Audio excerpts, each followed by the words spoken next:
In this video, I'm going to give you some tips for enhancing the texture of fur in your mixed media illustrations.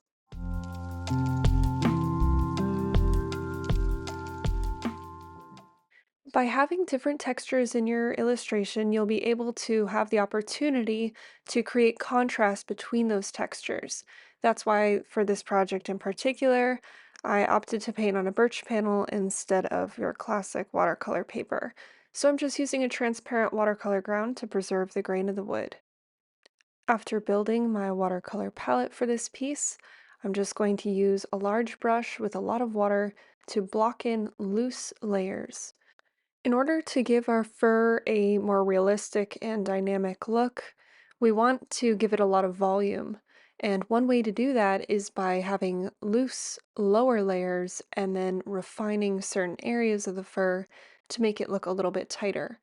And you refine the fur by adding more layers and focusing on the edges. Another way that you can refine some areas of the fur is by using a dry brush method. You can see me here using a large brush with not very much water on it, just some pigment. And that dry brush gives us kind of that rough look in a couple different areas. For the other elements in the painting that are not fur, I'm going to try my best to give them a much smoother look so that my fur looks really fluffy and everything else looks really smooth. It'll help push the appearance of the fur. So I'm just using smooth washes to plug in my local color for the eyes and also the cactus and flowers.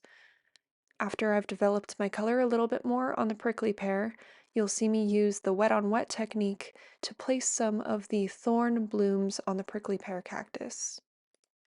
Now that we have all of our soft lower layers plugged in, we can switch down to a smaller brush and begin refining our midtones and shadows. It's at this point in the painting you'll really start to see it take shape. By just adding more transparent layers and building up our values a little bit more, you'll start to see form happen and you'll be able to really get in more details with your fur. So now that I have everything kind of roughly plugged in, you'll see me going in with a brush and starting to add some more warm tones into the bobcat's fur. At this point, the fur should be pretty fleshed out, especially if you have any patterns, stripes, or spots in the fur. You'll want to make sure that's established before the next step. All of the watercolor for the fur painting should remain pretty soft and loose for the most part, because when we bring it to our next step, which is going to be watercolor pencils, that's where we'll really be able to start getting into refining the fur a little bit more. I really enjoy watercolor pencils for this reason, because you're able to get extremely detailed and decide specifically where you want that fur to go. Also, watercolor pencils are normally a little bit more opaque, so it should be able to cover over that watercolor with no problem. During this stage in the process, be sure to use those colored pencils to include hard lines and edges, and anywhere that you want it blended into the watercolor below, all you have to do is chase it with a wet brush to help blend it into the lower layers. For the fur on the face, especially around the eyes, nose, and mouth, it's going to be a lot shorter. So by using short, choppy strokes with a colored pencil, you can get a little bit of a harder line, and it's going to help make those individual hairs stand out a little bit more. For areas around the ears, you're going to have longer hairs, so you'll just do longer pencil strokes. This is really nice because you can choose where you want your pencil to go and also preserve some of those lower, softer layers. So it allows you to really build upon the areas that you want to while preserving the rest. And while you're painting an animal with fur, you want to make sure that the eyes have a very glassy texture to give it that contrast. So you'll see me go in with the watercolor pencil, and instead of doing linear strokes, I do circular pencil strokes. And I'll use a lot of water washes to make sure that those have a nice glassy look. You'll also see around the eyes, I've put some white strokes for highlights. And essentially, we just want to make sure those textures are very different from each other so that it kind of looks like fur is surrounding the area. A great way to do this is by enhancing the shadow at the very top of the eye to make sure that it looks like the fur is sitting over the eyeball itself. For the nose, I did a combination of layering and stipple effect with a watercolor pencil, followed by a wet brush to smooth the area out. So you can see the kind of juxtaposition between those really crisp edges around the eyes and some of the softer areas on the fur. And having that balance between the two is going to be what makes each texture stand out on its own. So you can see here that I've pretty much just used colored pencils on the face area, but I haven't really touched the body. So I wanted to show you the difference between how loose the body is and how fluffy it looks compared to the face, which I still have some areas that are a little bit loose, but for the most part, it's been tightened up quite a bit. So now I'm going to use my colored pencils to kind of refine areas of the body. I don't want to do the same level of refining as I did for the face because I want that body to be a little bit looser. It'll help direct the viewer up towards the face. In all of my references of young bobcats, it looks like their bodies are pretty soft and the fur is definitely longer on their body.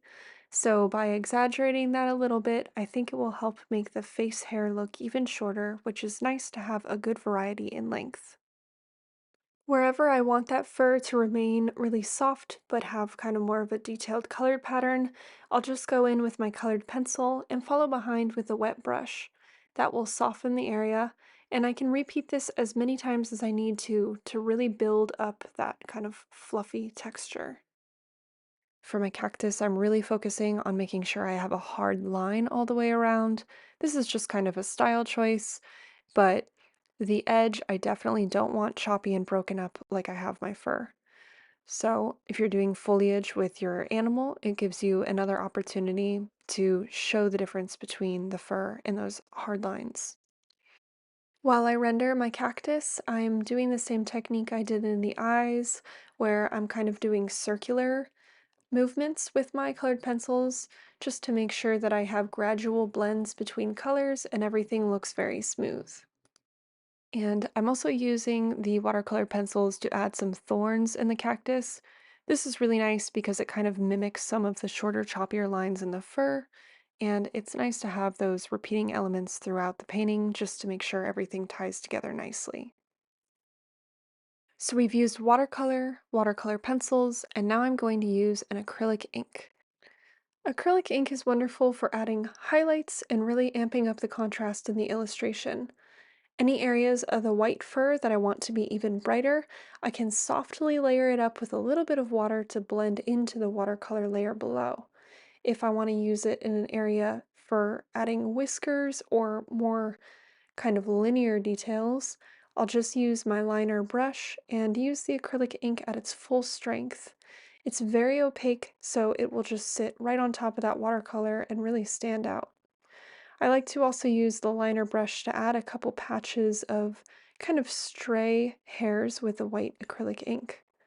It's also wonderful because you can tint it with any of the watercolors that you have, so it can be really any bright, opaque color you want, almost like a gouache that sits on top. After I've completed my ink layer, I go back through with my colored pencils just to make sure that everything is fully integrated. At the end of the day, there's a bunch of different ways that you can use mixed media watercolor to create fur textures. This is just what's worked best for me. So I hope that these tips will help you out. I hope you guys enjoyed watching this cute little bobcat come to life. Um, so thanks for watching my video, and I hope you guys have a wonderful week.